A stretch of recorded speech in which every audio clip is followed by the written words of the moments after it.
वज़ीर आज़म शहबाज शरीफ एक रोज़ा दौरे पर कोयटा पहुँच गए हैं। वो अपने क़याम के दौरान अमन व अमान से मुतालिक कबायली और सियासी अमायदीन के जरगे में शिरकत करेंगे।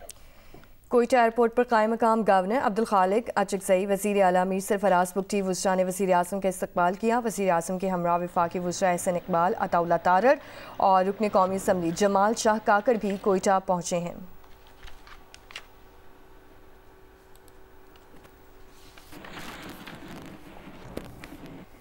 आगे बढ़ते हुए आपको बताएं कि बलूचिस्तान के ज़िला सोराब में मुसल्लह दहशतगर्दों ने बैंक और मुख्तलिफ सरकारी अफसरान के घरों पर हमला कर दिया।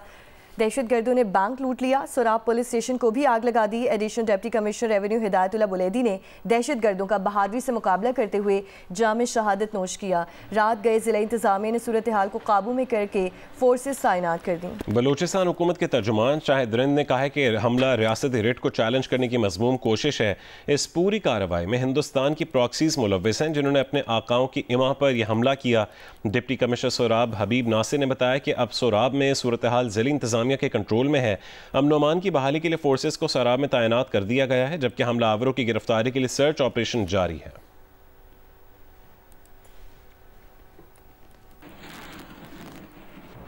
अमरीकी सदर डोनाल्ड ट्रंप का कहना है कि पाकिस्तानी नुमाइंदे आइंदा हफ्ते अमरीका आ रहे हैं। जनूबी एशियाई मुल्क से टैरिफ से मुतालिक मुआहदा करना चाहते हैं। अमरीका, पाकिस्तान और भारत दोनों के साथ काम कर रहा है। अमरीकी सदर ने एक बार फिर नवी बार कहा है कि अमरीका ने पाकिस्तान और भारत को जंग से रोका है। ओवल ऑफिस में सहाफ़ियों से गुफ्तगू में मजीद कहा कि पाक भारत कशीदगी जौहरी तबाही का बायस बन सकती थी। जंग बंदी पर वो पाक भारत रहनुमाओं का शुक्रिया अदा करते हैं। इन लोगों के साथ तिजारत नहीं कर सकते जो एक दूसरे पर गोलियां बरसा रहे हैं। पाकिस्तान और अमरीका के दरमियान बाहमी टैरिफ पर बाज़ाब्ता मुज़ाकरात का आगाज़ हो चुका है। वफाकी वज़ीर ख़ज़ाना मोहम्मद औरंगज़ेब और अमरीका के तिजारती नुमाइंदे जेमिसन ग्रीर के दरमियान वीडियो कॉन्फ्रेंस के जरिए हुआ। दोनों मुल्कों की जानिब से मुज़ाकरात को जल्द अज जल्द कामयाबी से मुकम्मल किए जाने के आज़म का इज़हार किया गया।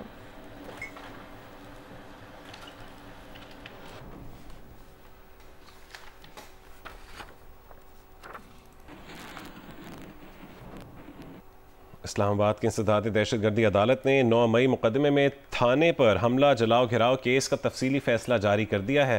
अदालत ने PTI, MNA और वर्कर्स पर पुरतशद्दुद एहतजाज को दहशतगर्दी करार दिया है।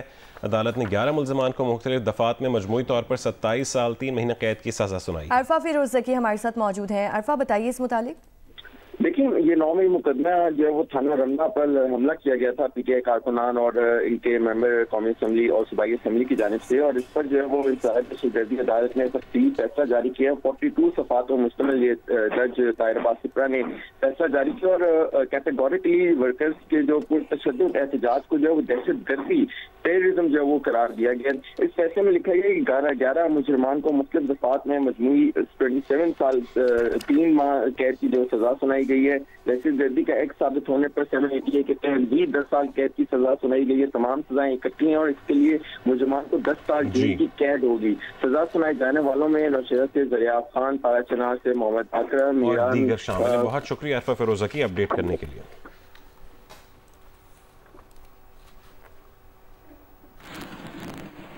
पाकिस्तान ने अफगानिस्तान में अपने सिफारत खाने को सफ़ीर की सतह पर अपग्रेड करने का ऐलान कर दिया। इससे पहले पाकिस्तान का अफगानिस्तान में सिफारत खाना नाज़िमुल उमूर की सतह पर था। नायब वज़ीर आज़म और वज़ीर ख़ारजा इसहाक़ डार का कहना है कि उम्मीद है ये इक़दाम दोनों मुल्कों के दरमियान ताउन को मज़ीद गहरा करेगा। ये इक़दाम पाक अफगान इक़्तिसादी और सिक्योरिटी ताउन को मज़ीद गहरा करेगा। ये इक़दाम पाक अफगान तजारती शोबे में ताल्लुकात को मज़ीद गहरा करेगा। पाकिस्तान और अफगानिस्तान के ताल्लुकात दुरुस्त समत में बढ़ रहे हैं।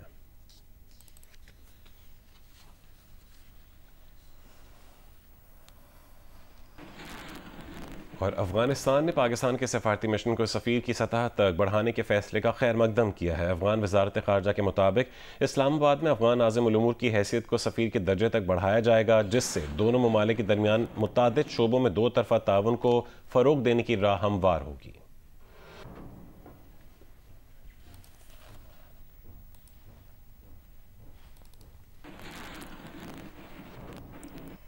अर्शद नदीम आज जनूबी कोरिया में जारी एशियन एथलेटिक्स चैंपियनशिप में फ़ाइनल थ्रो करेंगे। अर्शद नदीम ने 86.34 मीटर की थ्रो करके फ़ाइनल में क्वालिफाई किया था। तफसीलात बताएंगी अर्शद नदीम के घर मौजूद हैं सालिहा मलिक।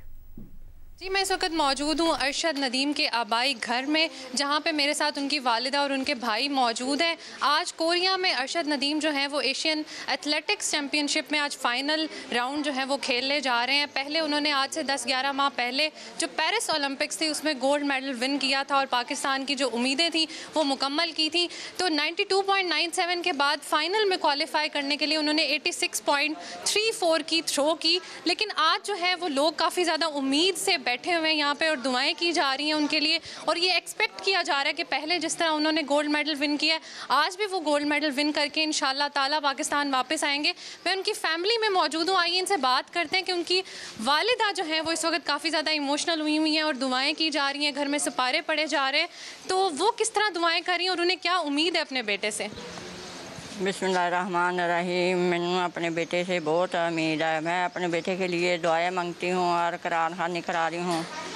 और मेरा पिछली बारी भी बेटा मेडल जीतया सी, पाकिस्तान का नाम रोशन किया सी, ऐत की भी इंशाल्लाह ताला मेरियां दुआएं हैं मेरे बेटे के साथ और मेडल जीतेगा और जीत के पाकिस्तान का नाम रोशन करेगा। 1:10 पे जो है ये फाइनल राउंड खेला जाएगा और अरशद नदीम के लिए बहुत सारी दुआएं भी हैं पाकिस्तान की तरफ से, ना सिर्फ उनके घर वाले बल्कि पाकिस्तान का एक एक जो शहरी है वो अरशद नदीम के लिए दुआएं कर रहा है। और अब देखते हैं कि इंशाल्लाह ताला क्या होगा। कराची में नेशनल हाईवे पर कायदाबाद के करीब कई घंटे की बिजली की लोड शेडिंग के खिलाफ रात गए से एहतजाज जारी है। एहतजाज के बायस गाड़ियों की लंबी कतारें लग गई हैं। दूसरी जानिब के इलेक्ट्रिक ने दावा किया है कि जिन फीडर्स पर बिलों की पूरी अदायगी की जाती है वहाँ पूरी बिजली फराहम की जाती है। शहर में के इलेक्ट्रिक के नेटवर्क का 70% लोड शेडिंग से मुस्तस्ना है, मुफ्त बिजली की फराहमी मुमकिन नहीं। काशिफ मुश्ताक की रिपोर्ट देखिए। रात गए से कायदाबाद के करीब जो है वो एहतजाज किया जा रहा है और नेशनल हाईवे जो है वो मुकम्मल तौर पर ट्रैफिक के लिए बंद है, जिसकी वजह से गाड़ियों की लंबी कतारें लगी हुई हैं। बिजली की तवील लोड शेडिंग ने शहरियों को आपे से बाहर कर दिया। इलाका मकीनों ने रात गए से सड़क बंद करके एहतजाज शुरू कर दिया। कहते हैं शदीद गर्मी में बिजली की तवील लोड शेडिंग के बायस रोजमर्रा के काम करने में मुश्किलात का सामना है। कई घंटे बिजली न होने की वजह से पानी की भी किल्लत पैदा हो जाती है, जिसने दोहरी अजियत में मुब्तला कर दिया है। लाइट नहीं है, जाहिर है खवातीन बच्चे बहुत मुतासिर हो रहे हैं, बीमार पड़ रहे हैं, तो जाहिर है इनसे यही अमल है केसी वालों से कि खुदा का वास्ता ऐसा तो ना करे, लोग परेशान हो रहे हैं। अभी तक कोई लाइट का नाता पता नहीं है। ये रहा के इलेक्ट्रिक का दफ्तर सामने और हम क्या घेरा थाना, ये रहा कोड, हम क्या कर सकते हैं, आप खुद बताएं। नेशनल हाईवे पर कायदाबाद से मलिर हॉल तक गाड़ियों की तवील कतारें लगी हुई हैं, जबकि इतराफ की सड़कों पर भी ट्रैफिक का दबाव है। इलाका मकीनों का कहना है कि बिजली की मुसलसल फराहमी की यकीन दहानी और अमली इकदाम तक एहतजाज जारी रहेगा। काशिफ मुश्ताक, जियो न्यूज़, कराची। ज़िला हंगू में ईद कुर्बान करीब आते ही मवेशी मंडियाँ सज गईं, लेकिन मवेशियों की बढ़ती कीमतों से अवाम परेशान है। तफसील बताएंगे जियो न्यूज़ के नुमाइंदे इसारुल हक कासमी। जी बिल्कुल, ज़िला हंगू में भी ईद उल अज़हा करीब आती ही माल मवेशी मंडियाँ सज गई है। ज़िला हंगू की सबसे बड़ी माल मवेशी मंडी हंगू तबलीगी मरकज़ के साथ लगाई गई है। यहाँ पर ज़िला भर से हज़ारों की तादाद में छोटे बड़े माल मवेशी यहाँ पर लोग ला रहे हैं और ख़रीदो फरोख्त का सिलसिला जारी है।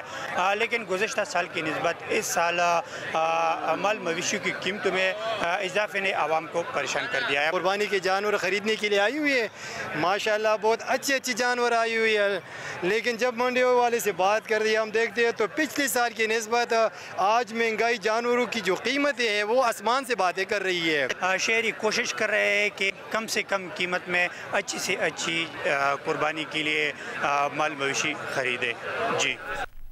फ्रांसीसी सदर मैक्रॉन और उनकी अहलिया की वायरल वीडियो से मुतालिक सदर ट्रंप ने मैक्रॉन को मशवरा दिया है कि ऐसे मौके पर दरवाज़ा बंद रखा करें। फ्रांसीसी सदर की वायरल वीडियो से मुतालिक सवाल पर तबसरा करते हुए ट्रंप ने कहा कि मैक्रॉन और उनकी अहलिया दोनों बहुत अच्छे लोग हैं, लेकिन इन्हें इस बात को यकीनी बनाना चाहिए कि दरवाज़ा बंद ही रहे।